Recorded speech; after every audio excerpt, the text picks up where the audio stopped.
Hey, Read Through the Word. Today is July 29th. Can you believe it? Here we are. Almost the end of July.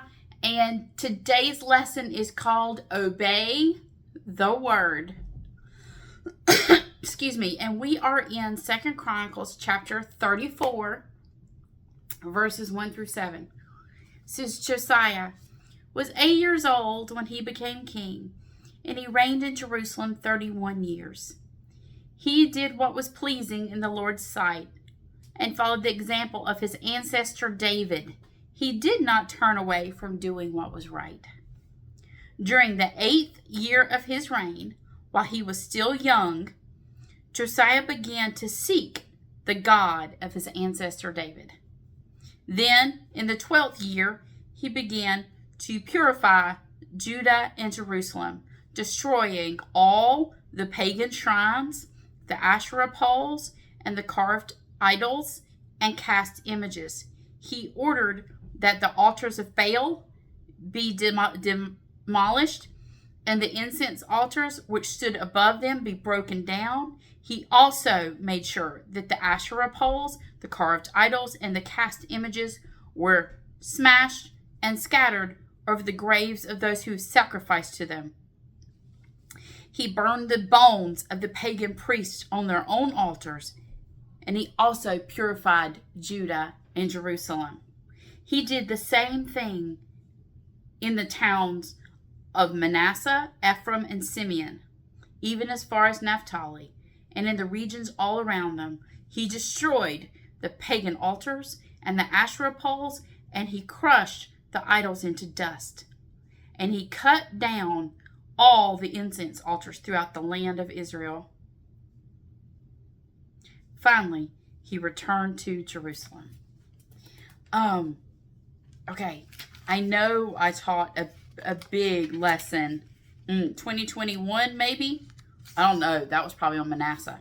I know I've taught about Josiah before. And in right above that in our reading today, in 2 Kings 22:2 says this: He did what was pleasing in the Lord's sight and followed the example of his ancestor David. He did not turn away from doing what was right. There's so much. And I remember talking about how Manasseh, but here's the thing that's interesting. So let's talk a few things. We got so much going on here. Josiah was 8 years old when he became king. Manasseh had a 55-year reign. He was Judah's longest serving king. He was the most wicked as well. It was absolutely awful. And then Manasseh had a grandson named Josiah. So all these years of evil and awful, and it's his grandson that's going to make a difference. And it is so interesting about, like, at what point would I have been, if this was in the hands of Lisa, at what point would I have been done with Judah and be like, okay, Manasseh, that's too far. We're done. We're going to cut you off. We're done. You're gone. I'm destroying you. But if we'd done that, there would have been no Josiah. And how God knows, because he stands outside of space and time, he sees past, present, future, beginning to end, everything. And he knows, I always say, he knows the tapestry. We see the threads all crisscrossed and knotted. He sees the tapestry of grace that's the side he sees. So what is going on? And this is crazy. But Josiah, no one saw Josiah coming. No one saw. They thought their nation was done. People are like sacrificing their own children to Molech. There's awful. But what we see is Josiah's faithfulness is unmatched. Scripture tells us there is no record of sinfulness. Like, we got plenty of record of David's sinfulness. But compared compares Josiah to David, but without the record of sin. So there's a lot here.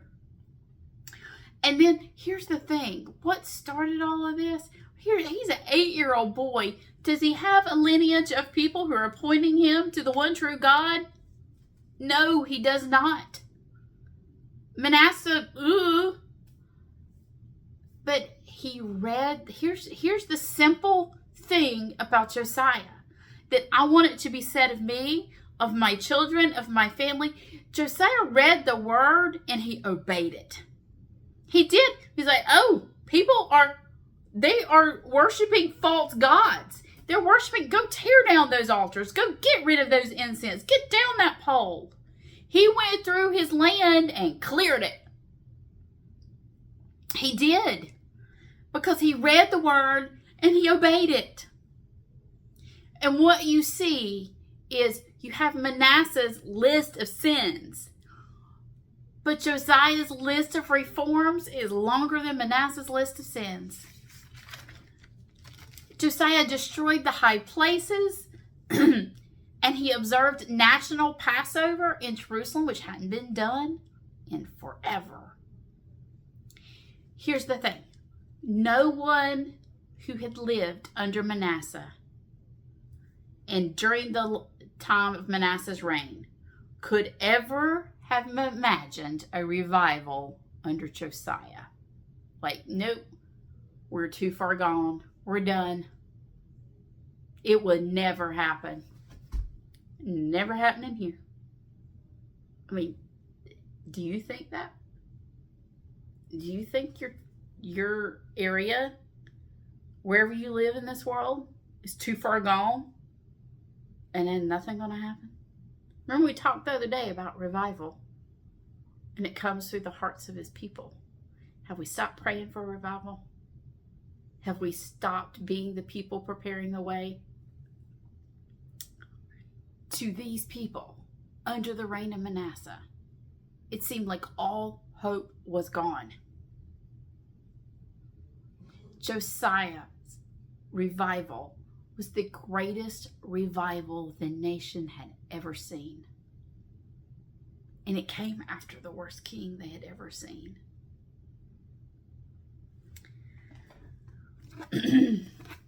Turn to Isaiah. Because Isaiah starts during this time. Isaiah 43.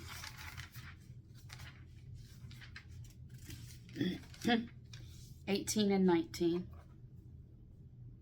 It says, do not call to mind the former things or ponder things of the past. Behold, I will do something new. Now it will spring forth. Will you not be aware of it? I will even make a roadway in the wilderness, rivers in the desert. I told you the other day in our teaching about revival that is happening all across our world. Are we so focused on watching the distractions of this world that we miss the work of God in our own lifetime? Isaiah gives us a reminder to stop looking back. Remember the good old days that aren't really good. Isaiah gives us that reminder too, to stop settling. Oh, this is as good as it's going to get. Why even bother? Oh no. Oh no. As a student of history who has looked through the great awakenings that happened in the United States. And listen, there's so much to look at in history through God's work and his people and what brings revival. And no one ever saw it coming. Because Scripture tells us God will do a new thing. He has a new work. And he will use his people to prepare the way. We'll see you next time on Read Through the Word.